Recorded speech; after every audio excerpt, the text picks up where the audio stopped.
Welcome back to Nick Lenz, Comic Corner Classics / Non-Classics. This is episode number 1156 and the 1050th Doubleshot. Yep. Now, what am I reviewing for 1050th Doubleshot? How about the last two trades of Tom King's run for Batman, the City of Bane storyline? First up, starting with Volume 1. Yes, this one's got two artists on this one. Yes. The artists for this one are... There are several artists on here. You have Tony S. Daniel, Clay Mann, Mikel Janin, Mitch Garage, Sauter Ferrara, Norm Rampin, and Seth Mann. In case you're wondering who Seth Mann is, he is Clay Mann's brother. Yep. The cover art is done by Tony S. Daniel and Tommy Mamoru, who was the colorist on here. Yep.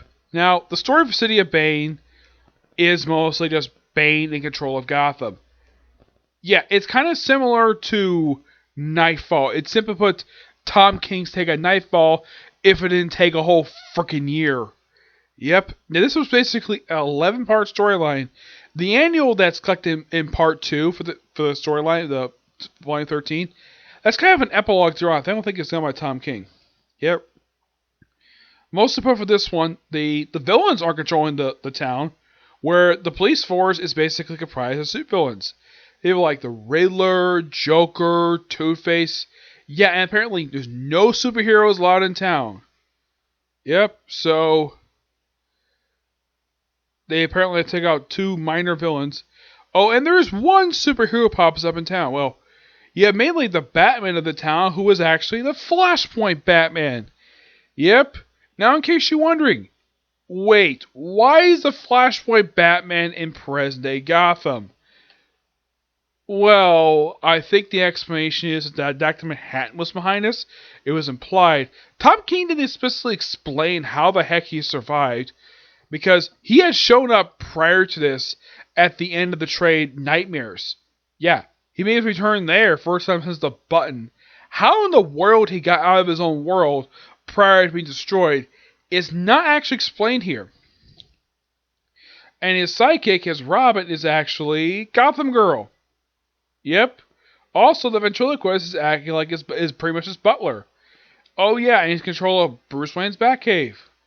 Yeah. Also, love the car. It is so freaking cool. Yeah, I gotta love the car.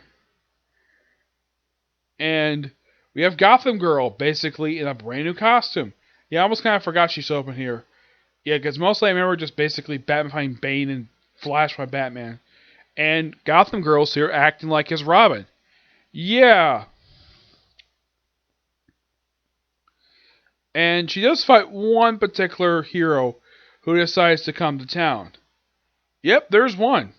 Surprisingly one. Yeah. And this might surprise you. Of course, Bruce Wayne has reunited with Catwoman. That was really nice. Well, here's kind of the thing. We also have something going with Lex going here. Basically, sort of this whole storyline, believe it or not, is a tie-in into Year of the Villain. No joke. It seriously is. It's considered a tie-in to Year of the Villain, though it's self-contained tie-in. Oh yeah, we also have Harvey Bullock being basically made into a dartboard by Riddler and Joker. Yep. Oh yeah, and there's actually one here. Oh yeah, also on the police force you have Professor Pig and frickin' Victor Zsasz. And Hush on the police force too, because why not? Oh yeah. We have Lex basically making a deal with, making an offer to Bane, which of course he does. Now, which superhero comes to Gotham to basically free from Bane? It's Captain Atom. Yes, Captain Atom. Now, as far as I can tell, he is the first first non-Batman related character to appear in this series since The Flash. Yeah, The Flash was the last known one to do this. Well, technically no, last one was Swamp Thing. But Captain Atom, wow. Yeah, apparently because Gotham is in control of villains, no superheroes are allowed in town, despite the fact there is a superhero. His name is Batman, well, mostly the Flashpoint Batman. Yeah, why Captain M is here for Now, as far as I can tell, Tom King has never written.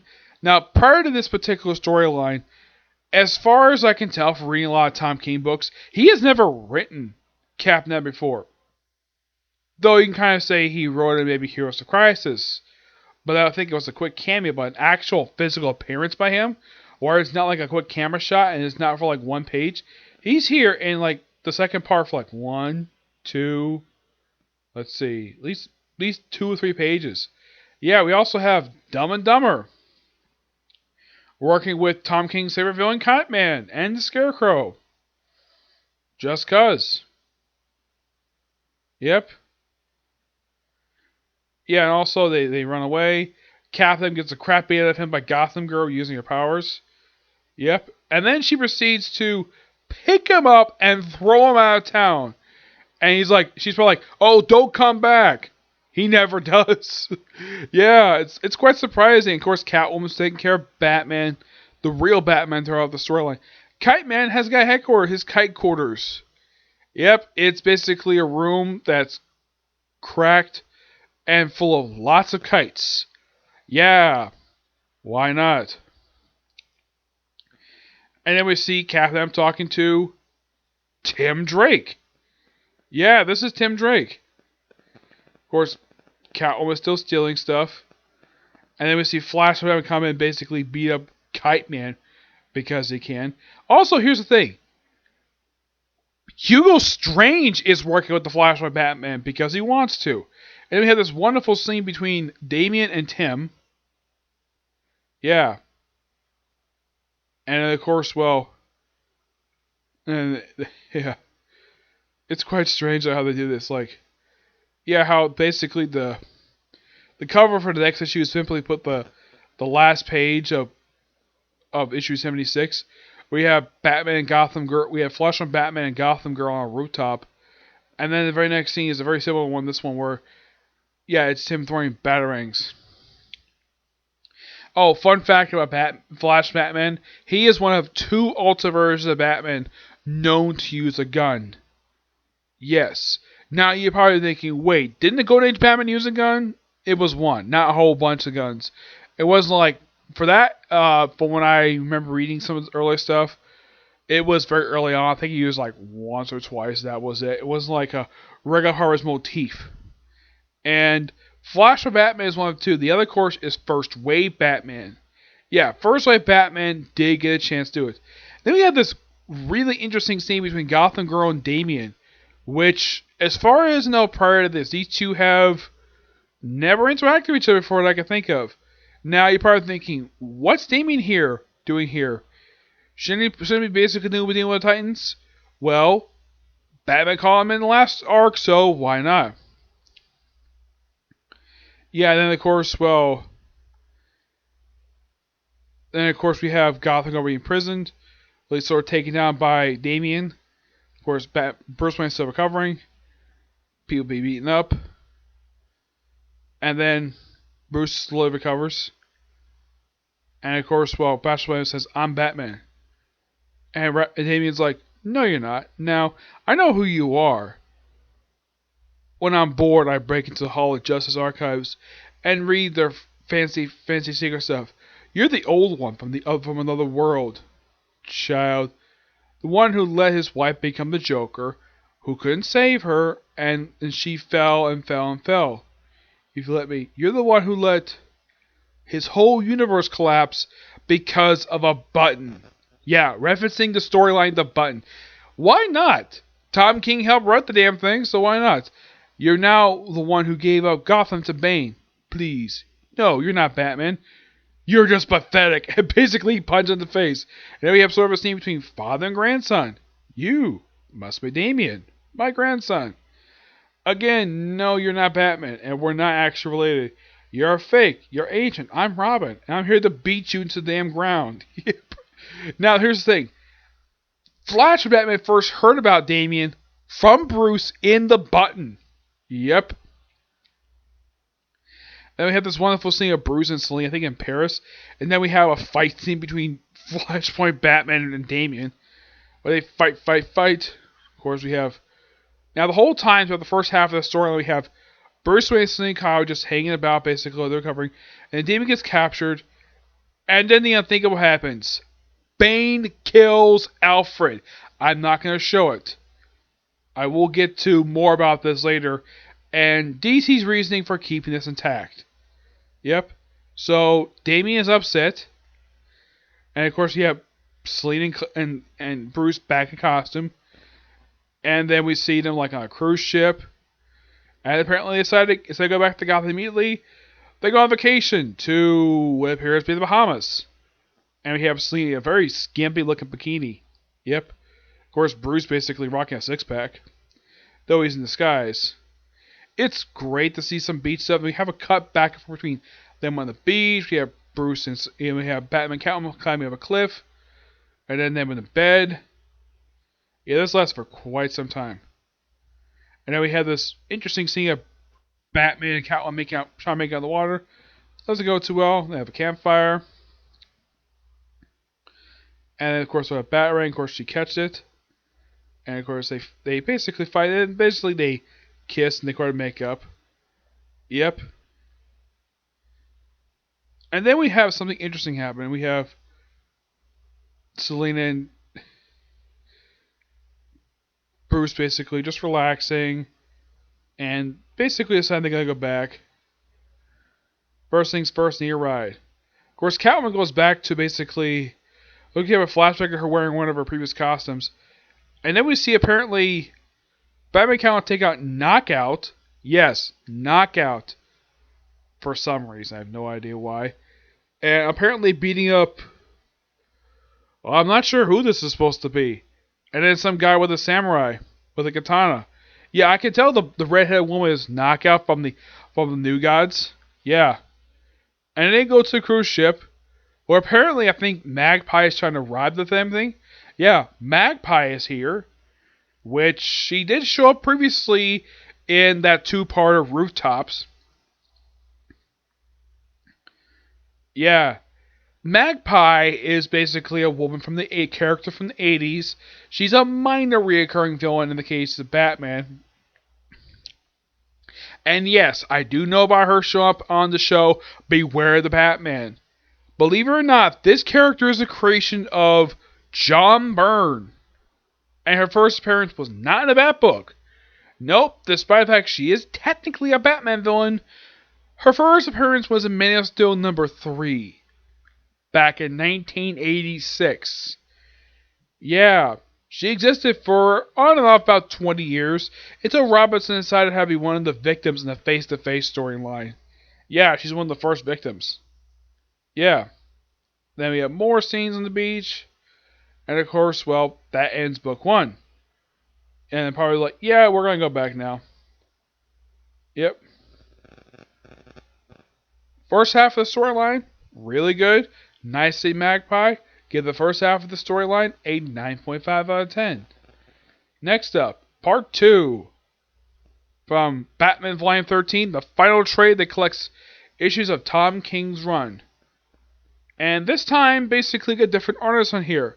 Several different ones. We have Mikael Jenin, Jorge Fornes, Damien Jr., Mitch Gerards, Mike Norris, Klaus Johnson, Hugo Perez. Now, the thing with Damien Jr. is this. Like, you get after issue like 76, and then you come straight to 77, and we have a completely different artist. Yep. Damien Jr. takes over the art for a couple issues. Now, Damien Jr. has drawn a Batman book before. He drew the first 5 issues of All-Star Batman. And I kind of get the reason why Tom King had him come in to do a couple issues. My personal theory is this, because Tom King was ending his run that he's had since Rebirth. And since Damien Jr. was on the one of the first was on the one of the books that started with Rebirth, All-Star Batman, why not? Why not have him do a couple issues of Batman? I mean, he did recently do some issues of Brian Michael Bendis' Superman. He worked in Action Comics briefly when Dan Jurgens was wrapping up his run. So yeah, Damien Jr. has been pretty busy. Oh yeah, and also it reveals at the end of part 6. Batman has come back to Gotham and proceeds to beat up a bunch of people. The first people he beats up is Two-Face and Professor Fig. Yep, beats up these two. Then he goes and finds the Mad Hatter. Of course, Catwoman's one beats him up. And then we have Kite Man taken out by the real Batman. Gotham Girl shows up, who apparently is, well, still working with Thomas Wayne. And she basically is off a drug. And then we have this really good scene between Batman and Hush. Hush is like, how do you want to do this? You think I care? We go on 3. Alright then, 3.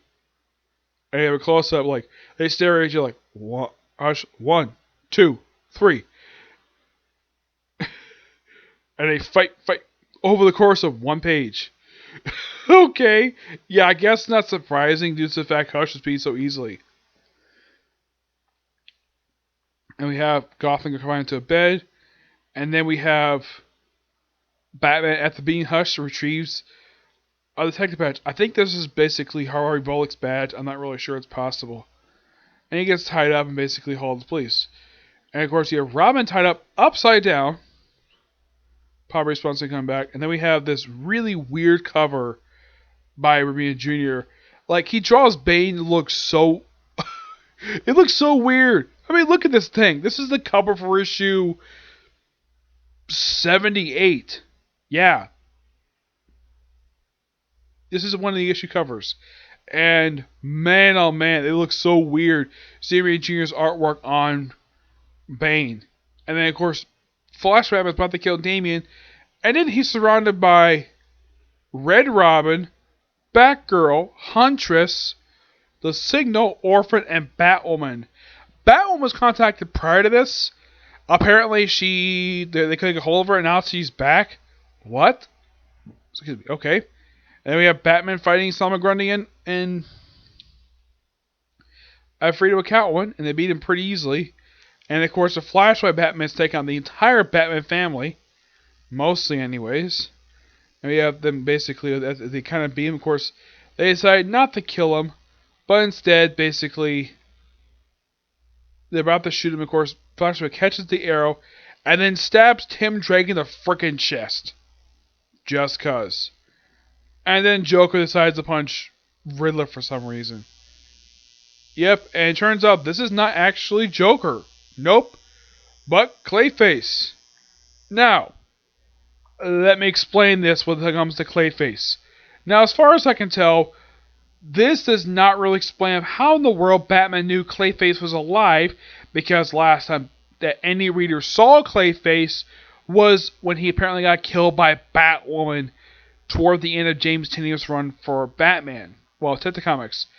And then he went off and he wasn't seen again. And to him showing up here is interesting, to say the least. I like the fact Tom King is a nod to basically Tynion's run for Detective Comics. The fact that Clayface has worked with Batman before. So that's interesting. So basically Tom King is saying that the whole time Joker has apparently appeared in this story has actually been Clayface all along. How the heck the Batman knew Clayface was still around, I have no idea. Yep. And of course, Batman and Catwoman go off, and of course they go fight Bane. Yep. And then Thomas comes back, basically, still bloodied.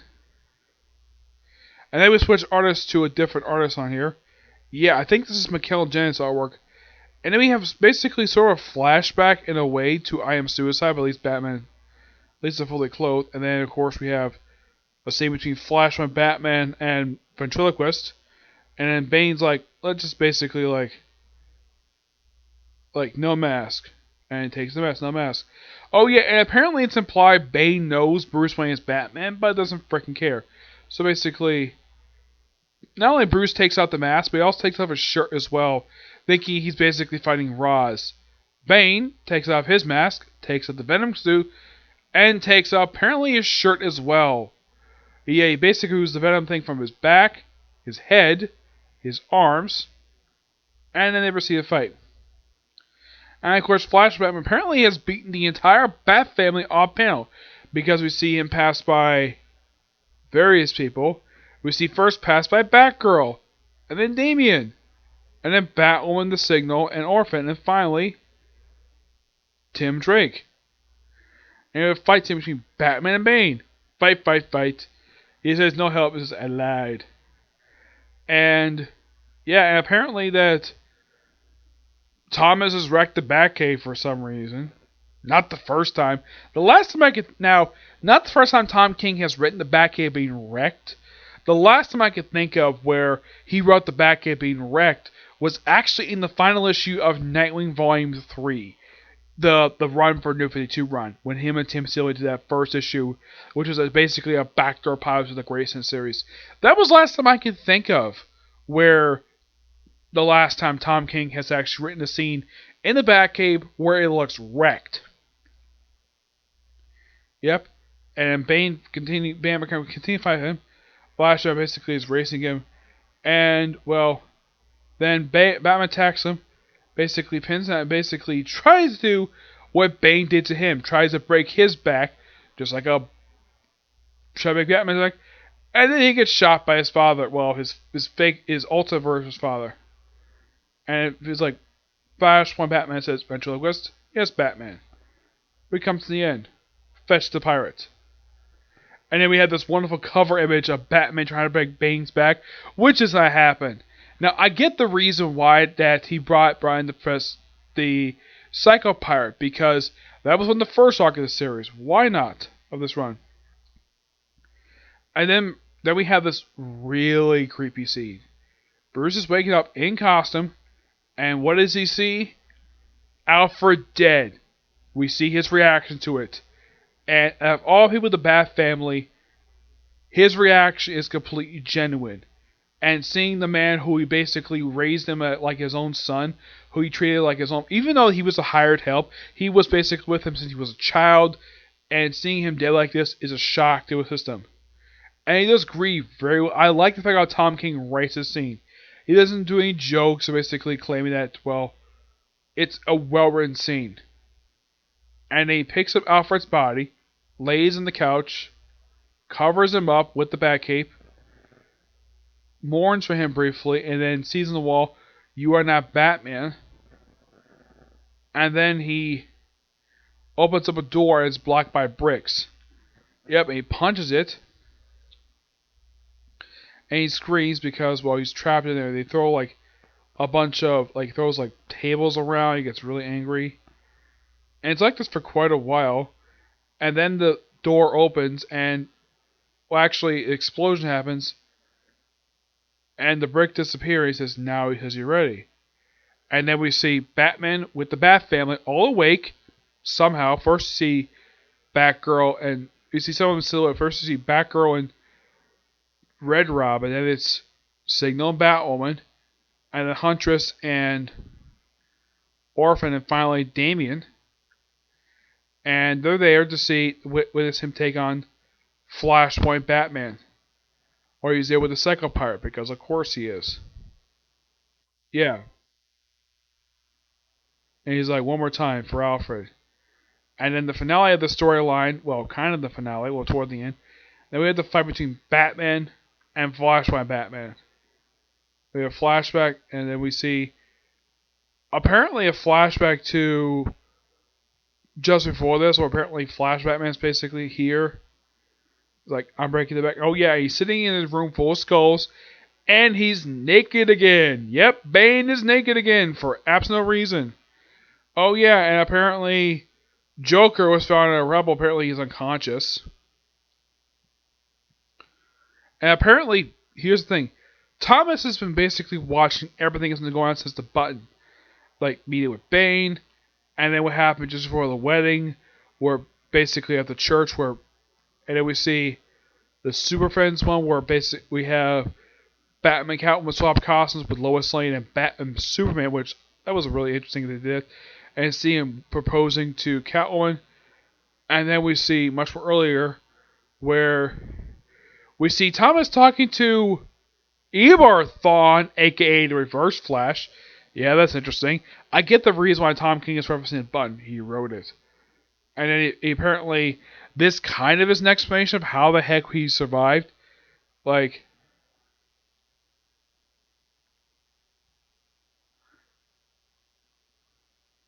yeah, and that's apparently, now, they used to show Batman with apparently the Flash, but apparently the colorist thinks that this is actually Barry, but that is not. Apparently, have Barry wear the Reverse Flash costume. It's a coloring error, which apparently the trade didn't bother to fix that for some reason. I have no idea why. And then we see apparently the dead corpse of Reverse Flash being stabbed. I think got stabbed by freaking Batman. It's like, Slee, I'm sorry. Like, all the court's like, what? No. And then apparently we see him in his room and he's drinking. And apparently it's having a fake conversation with Bruce. And then we see Slee in conversation with apparently the Flashpoint of the Joker was actually Martha Wayne. And then we see them fight various people.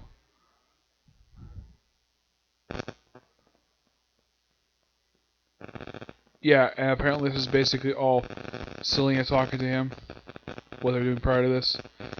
And we see various stuff happen, like what happened to Mr. Freeze, they have an all-star Batman.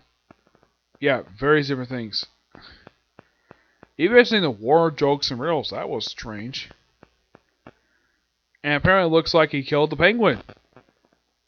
And then we see a dead Alfred.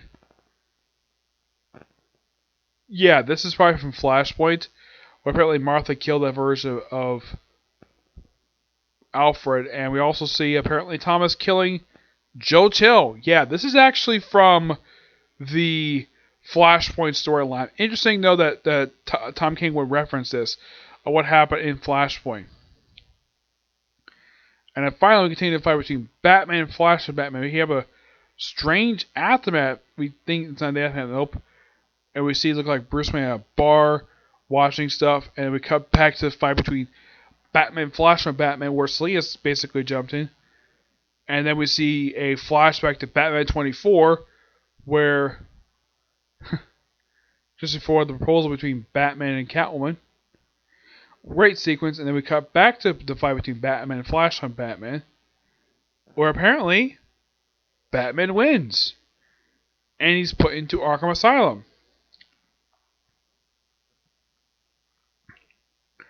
And apparently he's all chained up. He's in a straitjacket and wearing a mask.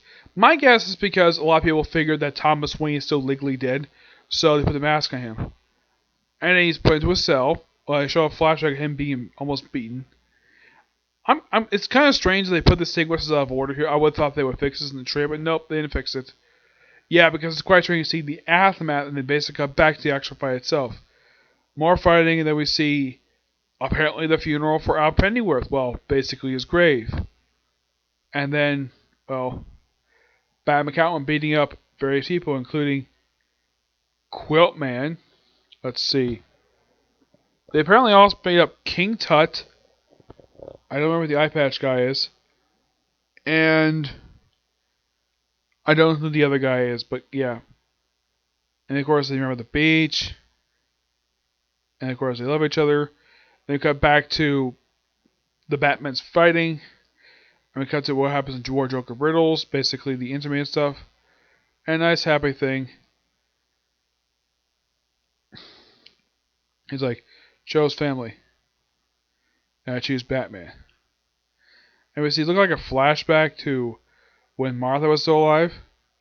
And then we cut to Arkham Asylum where we see Thomas Wayne's cell. Then he says, "Good night, Martha." And then we see someone walking. Is that all? Yes, Bane. I'm done. And then Bane gets upset and then he breaks Thomas Wayne's back. Apparently killing him.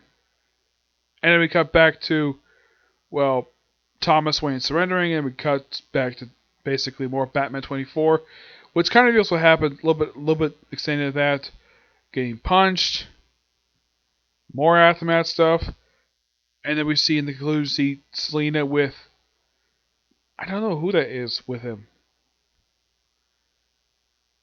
I don't think it's Bane. I'm not sure who the red-haired guy is.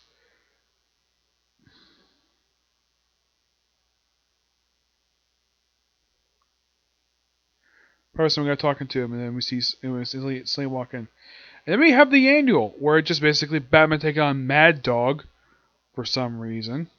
Yep. The artwork here is done by, I think it's done by Michael Jen. It looks like Francis Ford Coppola's artwork, but nope. And we have Fight a Monster, Fight an Underground Ring. It's basically great stuff. And when we also see like various days pop up in here as well. Like Batman Hop on the Train. Yeah, various stuff over the course of Batman's career. We kind of flash through his whole career. And this annual is kind of way, and we also see a loose tie into what goes on. And we have this 2-panel thing of what Harvey Bullock was seeing. Oh yeah, Harvey Bullock is completely naked. And he sees a totality symbol in the sky, and that's how the annual ends. Yep. Oh no, 2 really good books. This storyline was fantastic, and I give the second book also a 9.5 out of 10. Final thoughts on Tom King's run for Batman. For one thing, he didn't write all 85 issues. Nope. That's kind of a strange thing. It's an 85 issue run, and here's the thing.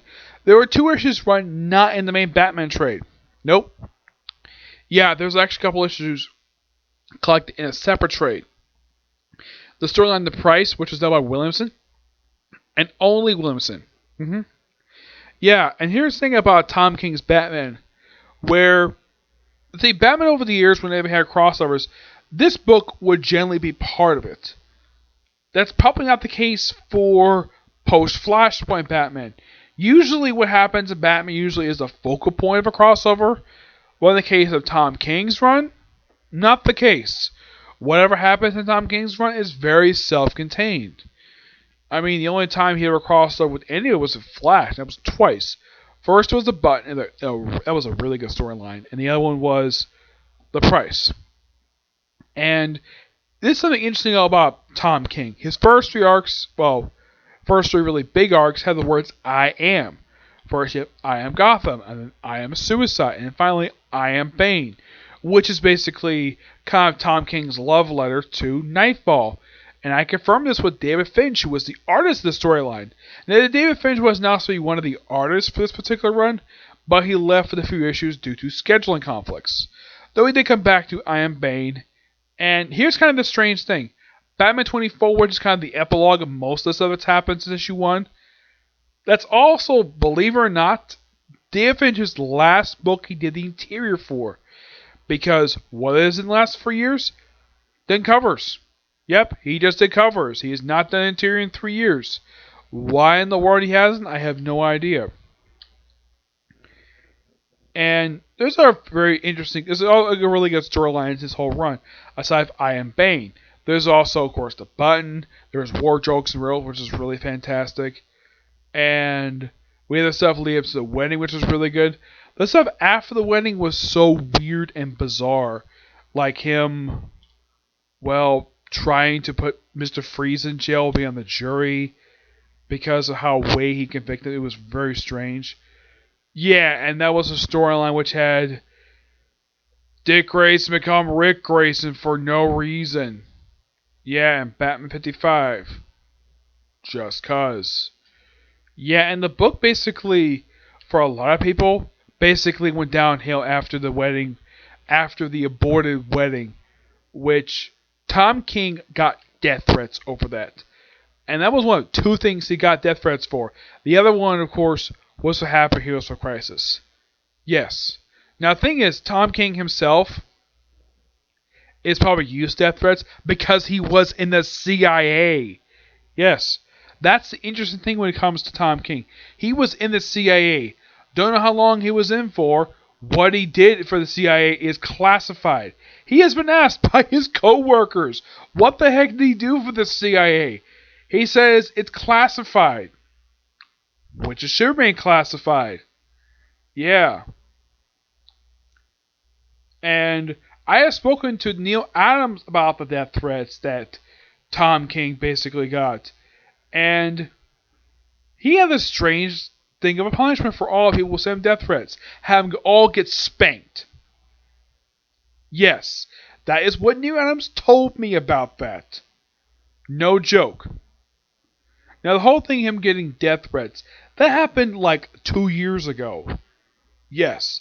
And this happened just, I think it was just basically like a couple years just after, believe it or not, Nick Spencer got death threats over the Hail Hydra stuff. And last year, we had death threats against Danny Cotis for stupid reasons. For not trying to ship, for basically not listening to a fan's request for trying to ship Eddie Brock with the Venom symbiote. I have talked to him about those death threats. Even he agrees. They're complete stupid utter nonsense against him. The ones against Tom King, like, I didn't like the fact the wedding was aborted, because I was looking forward to seeing that. Batman 50 was a great idea. Neil Adams himself he was one of the artists for that. Great issue. Had great artwork.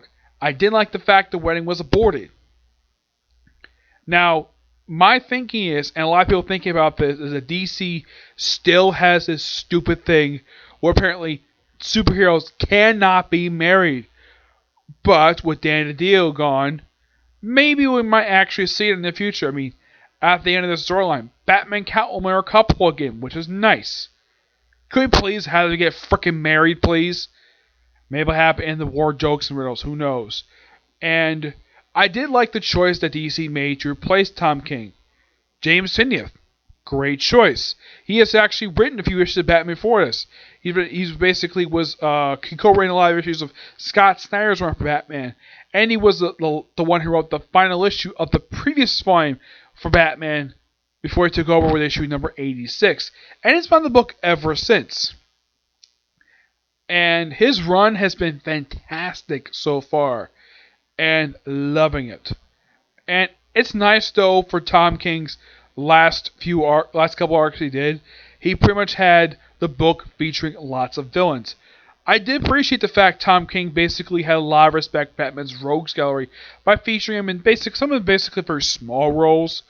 And I even like the fact that for that two-parter, which is the only two-parter they had in the whole series, the rooftops, that was really good. Seeing a lot of like minor obscure villains, like Film Freak, was quite interesting. And now the whole thing with the death of Alfred. Now Tom King himself came out afterwards and said, yeah, he was not going to have him stay dead. That was an editorial decision to keep him dead. Yeah. And if you didn't read the storyline and you saw like that one-shot title, DC kind of spoiled this in the solicits that Alfred was going to die. And in my opinion, this was a stupid move from DC. Yes, City of Bane was a great story. No denying that. But publicizing the death of Alfred Pennyworth for a one-shot Pennyworth RIP, that was a stupid move on part of DC to do. Yeah. Now Tom King, like I said, had no plans to kill Alfred. It was going to be a fake out. That's what he wanted to do. But DC editorial was like, no, we're keeping him as an actual death. And so Alfred Pennyworth, the man who first appeared back in Batman number 16 back in the 1940s, has officially been killed off once again by DC Comics. The last time, believe it or not, was back in the 70s, believe it or not. He got killed by having a boulder fall on him. And now he got killed again. This time he got his neck snapped by frickin' Bane. I'm like, did Tom King take inspiration for that from Man of Steel over that? But at least it was done in a more better way. And wasn't done for stupid reasons. Like, I mean, yes, this death did not get as much flack as what happened in Man of Steel. Now, City Bane, great way to end his run. And another like nod in the cap for Tom King to make a reference to Nightfall, which, no deny, it's a great storyline. I own most of the trades. I own most of the entire storyline trade, and I reviewed the whole thing.